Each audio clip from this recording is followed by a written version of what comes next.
Daha kardeşler, bugünün nasihatı biz Allah'ın olsa karantinle virüsün altında. Daha bizim dinimizde Allah'ı harmakta olsun, hiç zat kalmadan uzunla Allah-u Teala Kur'an'la Peygamber Aleyhisselatü Vesselam uzun hadisine eskerip tügülese daha zat bizde dinimizde şöyle imkenip eskermege oylaşmaga zat kalmadan adam uzun dinim bilse. Daha bu Bukhari'de Müslim'le var tohtaşken hadis Peygamber Aleyhisselatü Vesselam aydı. Daha an Usama ibn Zayd radıyallahu anh kal Resulullah sallallahu aleyhi ve sellem Usama Zayd'ullah'ı eskerip Peygamber Aleyhisselatü Vesselam aydılar. At-ta'unu rijzun ev azabun ursila ala bani İsrail ev ala men kana qablakum فإذا سمعتم به بأرض فلا تقدموا عليه وإذا وقع بأرض وأنتم بها فلا تخرجوا فرارا منه رواه البخاري ومسلم. Peygamberimiz Aleyhisselatü Vesselam ayta taun avruğunu hakkında. Taun vaba avruğudur, halera, çuma dep alda avruğu var bulgan. Peygamber Aleyhisselatü Vesselam ayta şu avruğu, vaba avruğu dağı Allah'tan gelgen bir balahtır ya da azaptır. Allah-u Teala ozu yübergen Banu İsrail'lere ya da onlardan aldığına halk.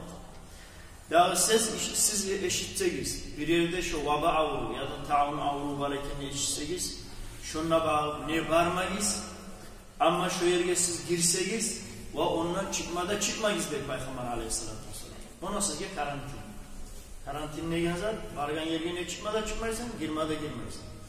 Firaran minhu der Peygamber Aleyhisselatü Vesselam. Ondan kaçın.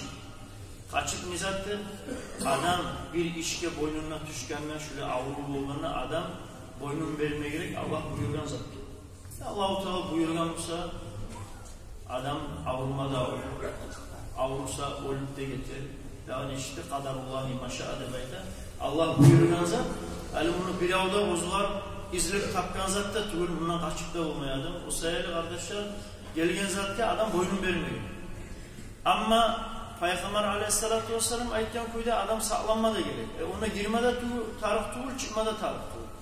Bugün adam şunu ne iş şuar etip olamasa adam şunu yürütme gerek. Misal için görsetemse hatta şöyle eşitema Saudia'da bir hukumatlarda hatta cuma namazlarını toktatken.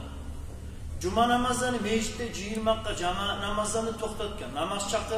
Namaz çaktırırken son budunlar imamlar hayya ala salah hayya ala felahda kışırmayın. Sallu fi buyutikum namazlar geliniz uylarınızda da kışıra. Namazın vaktisini bildirir son kışıra uylarınızda namazların gelinizde buyura. Ay şeriatka kıyışa yazar mı? Dur şöyle bir avru bir zat halka bir şöyle zat düşkenine şu zaman şunu yürütmaga gerekse yürütmasa yaramıyor. Ya ondan ne bola daha alim olmuş ettiğine bola yaramıyor. Aytti mi alimler, aytti mi imamlar? Şunu yürütüp koymak, şuna maslahat inşallah. Şöyle kardeşler, son bulay hali komusun birilerine atilebat. Ya aytsan şu tükenlerde barda kal şu tükenine zaten satıp ala şunu ununu zaten şu zaten etmesinden zaten edebilir. Ya bunlar birileri korka bu avrudan o manlıcı ya. Birileri korka tükenler boş korkardı, birisiler korka. Ya iki yak korka. Yani labda yaxşısını zaten kardeşler Allah-u Teala Kur'an'la eskerilen kuyda hacga barayonlar yolunu aç suyunu alsınlar bu ayet düşken olar başlar. Fatazavvadu fe inne hayra zâdi takva. Suratul Bakara 197. ayet.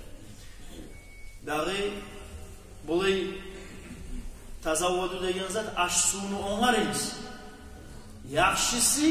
Yaxşısı barda şunun onlarma tarıksat ozu var adam nezat onlarma Allah'ta yaxşısı Allah'tan korkmaktır diye Allah. Allah'tan korkma nizat Allah'a tavakkal et. Bolgan işte. Yüreğini boynunu Allah'ta bir ulu iş tavakkal etmek Allah'tan korkmak inşallah. Şöyle bir olma gerek inşallah. Müminli yüreği kardeşler. Dahi başka işkelme tarıksatları daha da başımdan çıkıp kaldı.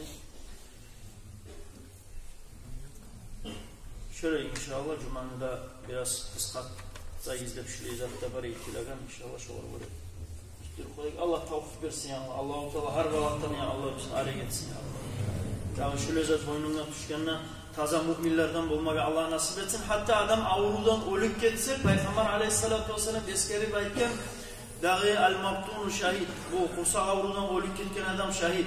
Dağı denizde batılyan adam şahit. Dağı şöyle bir hal şöyle dünyada bizzatki adam düşken işken. Hatta tok vurup olursa da avrup olursa da şu an. Ama bir şartla sabran. Şu an sabrı ölüp ketse kıyamet gün Allah-u Teala din sayılı kan topkallarını birinci bir sidraga şöyle adamlarına Allah-u Teala savacak inşallah. İki nasip faydalanmanız.